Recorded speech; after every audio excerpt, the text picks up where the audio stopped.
पिंपरी चिंचवड महापालिकेच्या शिक्षण विभागाअंतर्गत Shrimati Anusayabai Namdev Waghere English medium school येथे आयोजित करण्यात आलेला आर्ट मेळा 2026 विद्यार्थ्यांच्या सर्जनशीलतेचा उत्सव ठरला। गोंड, वारली, मधुबनी आणि इतर पारंपरिक कलांच्या माध्यमातून विद्यार्थ्यांनी आपल्या कल्पनांना रंग दिला। या मेळाव्यात विद्यार्थ्यांनी 3D मॉडेल, चित्रकला आणि कलाकृतींच्या माध्यमातून भारतीय संस्कृतीचे दर्शन घडवले। अतिरिक्त आयुक्त विक्रांत बगाडी यांनी विद्यार्थ्यांशी संवाद साधत त्यांच्या कलागुणांचे कौतुक केले।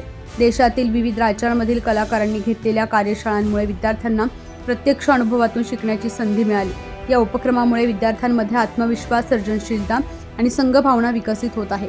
कला, शिक्षण आणि संस्कृतीचा संगम साधणारा हा आर्ट मेळा विद्यार्थ्यांच्या उज्ज्वल भविष्यासाठी प्रेरणादायी ठरत आहे।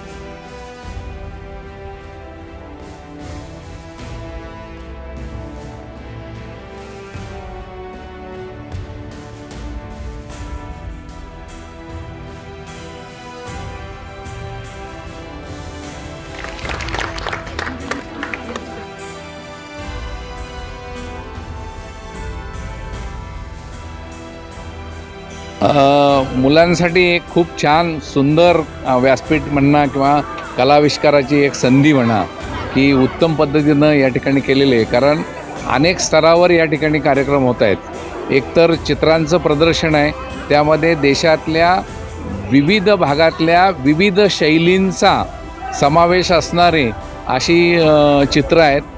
दुसऱ्या बाजूला 3D मॉडेल्स ज्या महानगरपालिकेच्या शाळेंनी, आकांक्षाच्या शाळेंनी आणि अन्य शाळांनी जे तयार केलेले होते, त्याच्यामध्ये टाकाऊ वस्तूंचा वापर करून उत्तम म्हणजे काही मंदिर आहे, काही ताजमहाल आहे किंवा शनिवारवाडा आहे, ऐतिहासिक वास्तू आहेत, अशा सगळ्यांची मॉडेल बनवलेली आहेत आणि ती उत्तम कलात्मक अशी आहेत।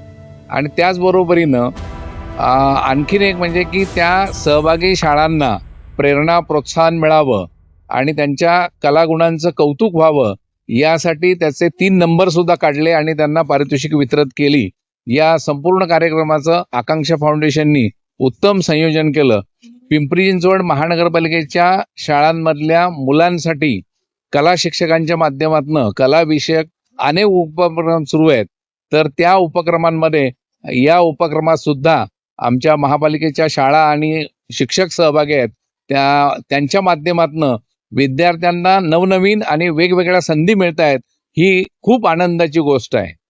पारंपरिक कलेचे आजच्या काळात किती महत्व आहे, काय सांगाल? नक्कीच आपण मॉडर्न कला म्हणतो, मॉडर्न आर्ट म्हणतो, पण जी परंपरेनं जोपासली जाणारी कला आहे, म्हणजे आता वारली पेंटिंग असेल किंवा मधुबनी पेंटिंग असेल, हे परंपरेनं जपलं जाणारं भारतीय रंगकलेचं किंवा भारतीय ज्याला म्हणता येईल की चित्रकलेचं वैशिष्ट्य आहे।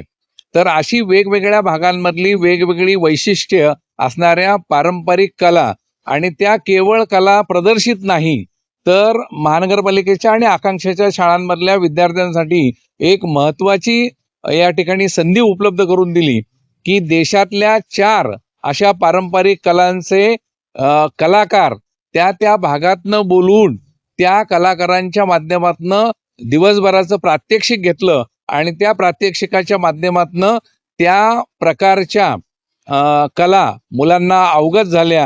ही खूप आनंदाची गोष्ट आहे। ही कला पुढच्या पिढीपर्यंत पोहोचवण्यासाठी काय प्रयत्न गरजेचे आहेत? खरं तर आता महानगरपालिका प्रयत्न करते, आकांक्षा फाउंडेशन प्रयत्न करतं, तसं अनेक स्वयंसेवी संस्था, सामाजिक संस्था, सरकार किंवा समाज या सगळ्यांच्या माध्यमातून अशा कला जोपासण्यासाठी प्रयत्न झाले पाहिजेत आणि या सगळ्यांच्या माध्यमातून प्रयत्न झाले तर ही कला एका पिढीकडनं दुसऱ्या पिढीकडं अशी पुढे जात राहील। कोणतीही कला असो, ती कला ही आनंदाची तर ठरतेच, पण आनंदाबरोबर एखादा छंद, एखादी कला जोपासणं हे अभ्यासाबरोबर केलेलं काम हे तुम्हाला खूप आनंद देऊन जातं।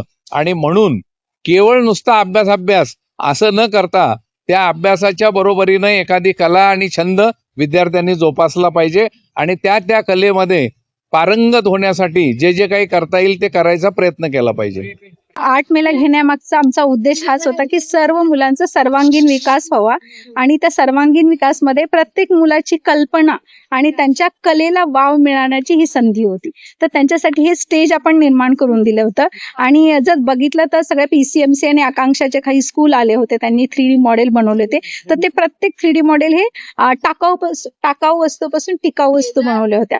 प्रत्येक मुलांनी बारकाईने त्याच्यावर जे कलाकुसर केली होती, जे नक्षीकाम केलं होतं ते वेगळ्या पद्धतीचं होतं. त्याच्यासाठी त्यांनी प्रत्येक गोष्टीचा अभ्यास केलाय. ज्या ऐतिहासिक वास्तू बनवल्या होत्या त्या ऐतिहासिक प्रत्येक वास्तूचा त्यांनी अभ्यास करून त्याच्या मागचा इतिहास समजून त्यांनी त्यांच्या पद्धतीने त्यांच्या कल्पनेनी ते नक्षीकाम आणि ती वस्तू बनवलेल्या होत्या.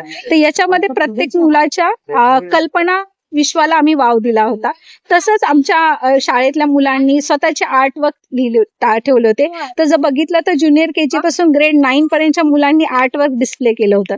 तर K to 2 ची जी मुलं असतात त्यांच्यामध्ये त्यांचे फाईन मोटर स्किल जे असतात त्याचा विकास होण्यासाठी वेगवेगळ्या पद्धतीने आर्ट घेत होतो आपण. त्याच्यामध्ये कोलाज असतं, नंतर आपण त्यांच्याकडून टिअर अँड स्टिकिंग असतं, थंब प्रिंटिंग असतात. हे वेगळ्या वेगळ्या पद्धतीचे आर्ट याच्यासाठी घेतो की त्याच्यामध्ये त्यांचं कल्पना विश्व, त्यांची क्रिटिकल थिंकिंग आणि त्यांचे फाईन मोटर स्किलचा विकास होईल. जसे जसे मोठे होत जातात तसे तसे वेगवेगळे आर्ट त्यांनी आपल्या या आर्ट मेलाचा विषयच होता की ट्रॅडिशनल आर्ट. तर त्याच्यामध्ये मग प्रत्येक क्लासने वेगवेगळे ट्रॅडिशनल आर्ट घेतले, जसं गोंद, मधुबनी, वारली. तर या सगळ्याचा त्यांनी अभ्यास केला. त्याच्यामध्ये त्यांच्या स्पेशालिटी काय आहे, विशेषता काय आहे, ते सगळं बघून त्यांनी ते आर्ट बनवलेले होते. तसंच इथली जर प्रत्येक जे तयारी असेल ती सगळ्या मुलांनी केलेली. मग ते ज्युनियर KG पासून ग्रेड 10 पर्यंतची मुलं आहेत, तसेच अल्युमनाय आहेत. ते पण येऊन त्यांनी प्रत्येक ठिकाणी इथं बघितलं की सगळं काम व्यवस्थित झालं की नाही. फक्त हे जे आपण दरवर्षी आम्ही जे आर्ट मेला करतो त्याच्या मागचा उद्देश एकच आहे की मुलांच्या कल्पनेला आणि त्यांच्या कलेला वाव मिळावा, हेच आमचा उद्देश आहे. विद्यार्थ्यांना काय संदेश द्याल या आर्ट मेलामधून? या आर्ट मेलामधून मी सगळ्या म्हणजे पालकांना आणि मुलांना हाच संदेश देईल की मुलांना आवडतं चित्र काढणं किंवा खेळणं, हे कलाविश्व त्यांना खूप आवडतं. तर प्रत्येक पालकाचं हे काम आहे की मोबाईल किंवा TV मध्ये न दाखवता प्रत्यक्षात त्यांना करा. त्यांना रंगांशी खेळू द्या, पेन्सिल द्या, त्यांना हाताने काढू द्या, बाहेर घेऊन जा आणि निसर्ग आणि निसर्गाच्या वातावरणामध्ये नैसर्गिक कलर, नैसर्गिक गोष्टीचा वापर करून त्यांना ह्या सगळ्या कलेचा आनंद घेऊ.